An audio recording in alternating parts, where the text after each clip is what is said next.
All right, good afternoon, guys. That was a good lunch, wasn't it? It's great. Enjoyed it. All right. As they've already said, I don't want to be repetitive, but I am Matt Isaacs, and I'm here as, I guess you could say, a part of Isaacs Angus, but really and truly we might as well call it Isaacs Farm, because as we had a conversation with somebody earlier today, we are no longer just strictly an Angus cow herd. This is my beautiful wife that has joined me today. She's taken off school, my 5-year-old daughter and my 3-year-old son. And so they are the reason that I get up every morning and do what I do, because with farming, you guys know that we have to persevere. Every day is not a ball of sunshine or a rainbow or roses of any of those kinds. So they are the reason I do what I do. And I just, sorry, I got to highlight them a little bit. I think a lot of my kids. All right, so as all of you, as to why you're here today, you probably started with a dream.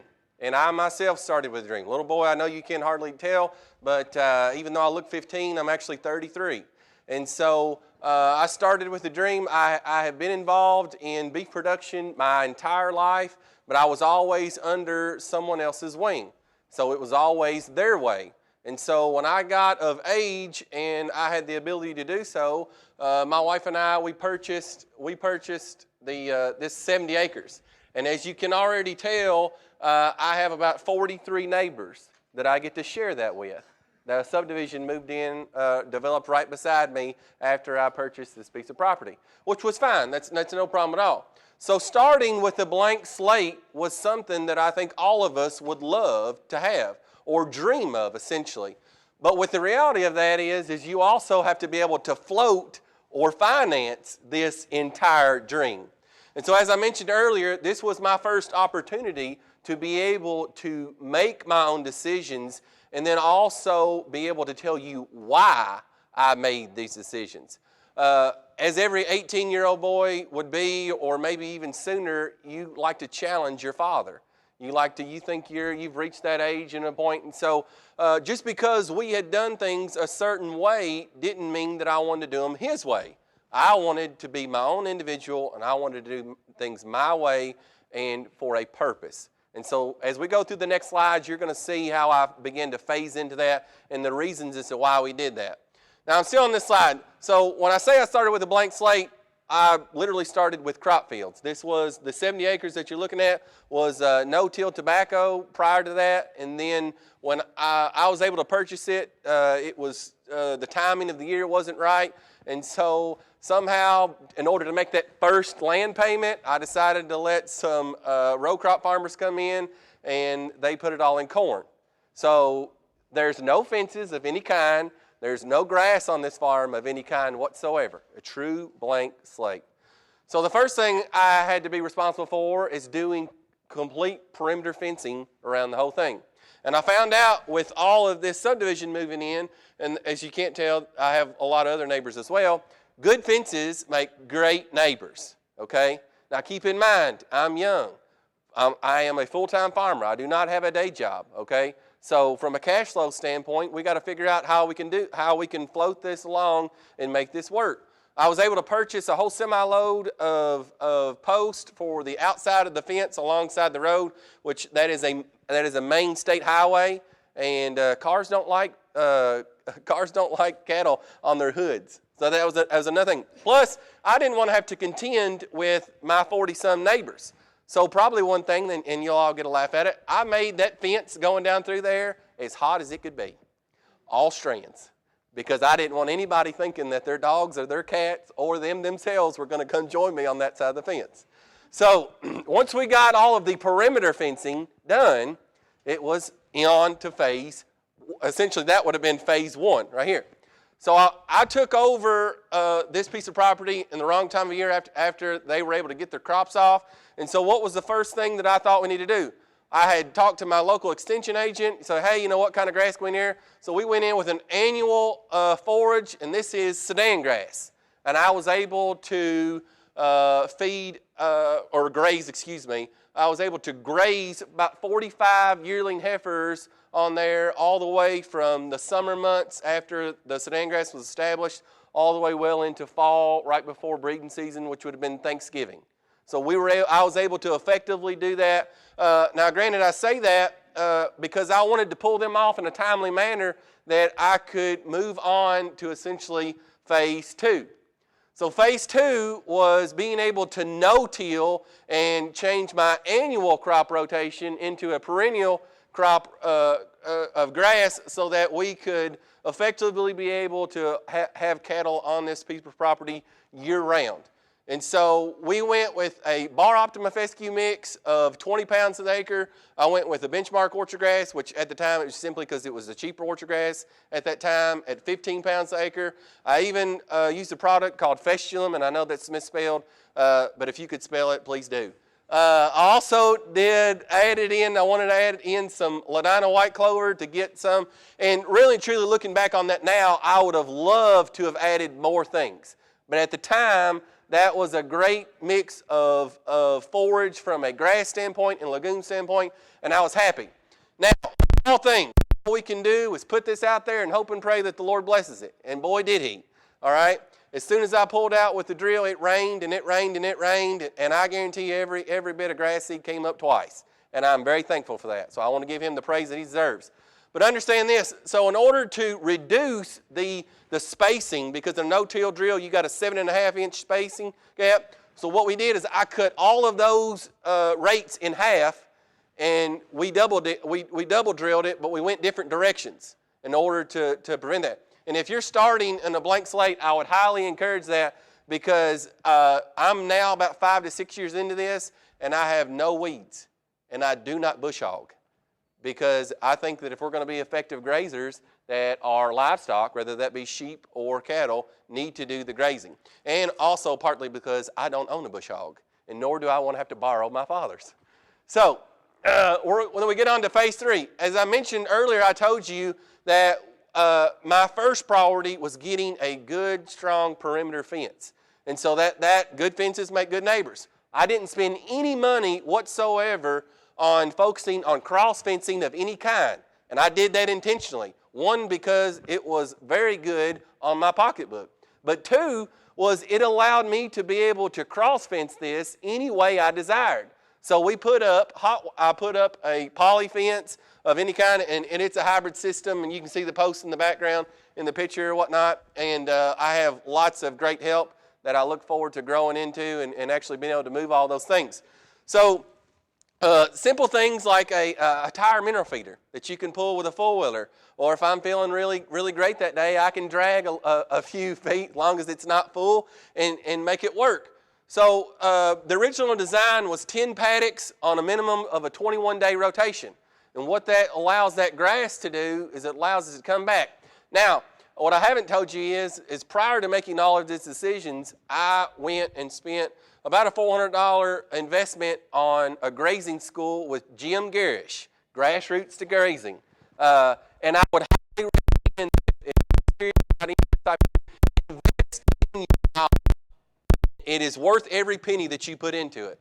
A lot of the decisions as to why I did was how I saw other people by attending schools such as this and doing this. What's beautiful about the temporary fencing is I can change the design of this every single year. So I am not set in stone of it has to be these 10 paddocks at all times. So what I'm doing now since I started this is at the beginning of every year, I will take that first map that we started with, and I will break it down into different, at least 10 pastures. Since I've kind of learned and adapted through this situation, I've kind of broken it up to about 14 to 15, and sometimes even more. Because if you want to effectively use the grass, I think that we can graze those cattle in a shorter period of time and move them more often. Now, one of the benefits of this system is if you've got a public job or you have where I'm full-time, usually I come in at the same time every day and I move these cattle. Well, that's great until the veterinarian calls and decides he's got a cancellation and he wants to work me in on a preg check, and I've already been there. And so the cattle aren't used to seeing me at an undisclosed time. So what has this system allowed me to do? I can walk on this piece of property at any given time, on any given day, and I can call these cows, and I purposely make a lane to the barn or whatnot. All I do is open a gap, they walk in, they move themselves. It requires no labor on my part whatsoever. So one of the advantages of having your own place is being able to do things your way. One of the disadvantages is I still work with my father. So at a certain point in time every day, I'm expected to be and help him just as much as I help myself.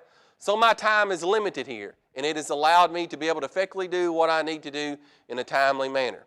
If you'll notice, I told you earlier that this was a 70-acre farm, and yet we were only effectively using 50 pasture acres. I've ran as many as 40 cow-calf pairs on this and not had to do any supplementation whatsoever of any kind. Now, I say that in the terms of because I am a seed stock producer, I will pull these cattle or essentially dry lot these cattle. I want full disclosure into a certain area, and I'll try to get them bred AI or do certain things. So the rest of the farm has the ability to rest. Thank you. All right, so on to how did I cash flow this? And I know this goes against grazing, but hear me out for a second. My extension agent wanted me to touch on this. So the other 20 acres I put in hay production. And so what this allowed me to do, because I dry lot the cattle, or I essentially have a sacrifice area, and I rotate that every year in the terms of what I'm doing is I'm building up that nutrient bank. All that P and K that's coming out of the back end of a cow, or it's coming off these fields right here, is going right into those pastures. And so we effectively use soil testing to identify which areas need more. And so I will feed my hay on those areas and allow the cattle to build the soil fertility up versus me doing it. And what this also allows me to do is essentially, just as it says, cash flow a standpoint, because as we all know, I can sell, and I pardon if I don't mean to offend anybody, but I can sell a bale of hay to a horse person a lot easier than I can sell a cow to just anybody. Also, new for this year, and I apologize for my pictures, I'm not one to think about things until after we've already done it. So I kind of had to go back and just use kind of what we had. So I did a forage trial on this. We took everybody does corn silage, but beef cattle really need all that energy that we put into them from a corn silage standpoint.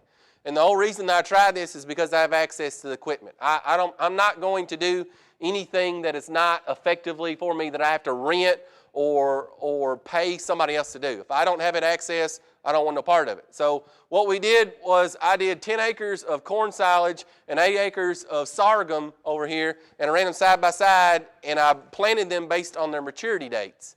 So that was a short season sorghum and a full season corn, and so the plant dates were different. But here's the thing. This was coming off of a crepe field, and the weeds, the Johnson grass and the crabgrass, because there's no post-emergent spray for sorghum, it took it over. And so I put a hot wire down through it, and I grazed the cattle, let cattle graze it, and it was wonderful. And they grazed it down to about 4 to 6 inches. And so what was ironic about this situation is I forgot about it, and I thought all I was going to have was 10 acres of corn silage. And guess what? The sorghum suckered back out. And later on, it still turned off 12 tons of silage per acre. And so that's why we did. So that was just a neat aspect of it. With all that being in mind, if there's anything that you guys have questions about why essentially I do or about our operation, I'd love to give you time to answer those. Are there any questions? Yes, sir. Did you spray Roundup before your sedan?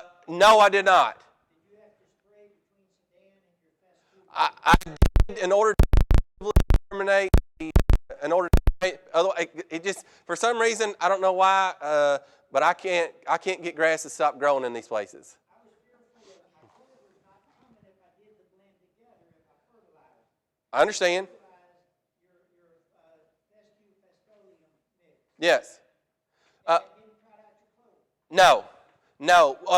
So what I did, instead of putting it all in different boxes, in your seed boxes or whatnot, where most people would, I put it all together. And then I would go through and I would just simply blend it. And then I tried to adjust my seeding depth based on what was a happy medium for all of them. Now, the fesculum was the first thing to go. It is not something that's going to last. It lasted 2 years and it played out. But what it did was it allowed the orchard grass and the fescue to give more and branch and make more tillers. But as I talked to the seed rep for Caldell, the thing about the Bar Optima fescue is it will also go first outside of just Kentucky 31. Because it's my opinion, I'm not a seed rep, I don't get paid to say this, but I believe we bred the standability out of it. Are you going to cross seed reds in the future, or what are you going to do to keep promoting this? You said you'd rather have. Yep. In fact, I am going to do a lot of frost seeding this here in just a little bit. As soon as the moon phase hits right, I plan on putting in. I'm going to put in more Ladina clover because I've had great luck out of it. Now, Ladina clover, as far as like a certain variety versus wild Ladina, is completely different. The Ladina clover from a table height probably got about that tall. It was thick and lush, and it did excellent. I was very impressed with its ability. Whereas wild Ladina, once it's overgrazed, it's lucky to get about 3 to 6 inches tall. And so that was the difference for that. But I do plan to incorporate more brassicas and other types of things or whatnot when time allows. Yes, sir.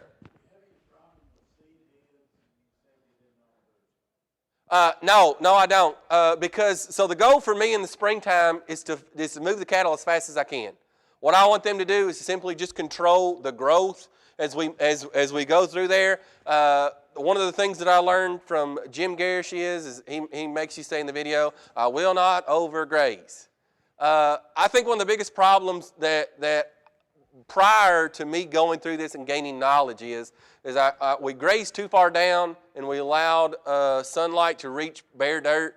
And so that was where we got all the exposure to the pigweeds or the yellow, some people call them yellow flowers, buttercups, whatever you want to call them. And so the seed heads was not really a problem. What actually I would find out later on, probably a little too late, is if I would let the Bar Optima go, half of it or some of it go to seed or even the orchard grass, it would actually reseed itself and keep coming back. So don't let that be a concern because, no, it wasn't a pink eye issue like I was afraid that would have been too. It just, if you're having a problem keeping up the grass, bring more cows in. Bring more cows in, move them faster, let them eat the top side of it, and keep going.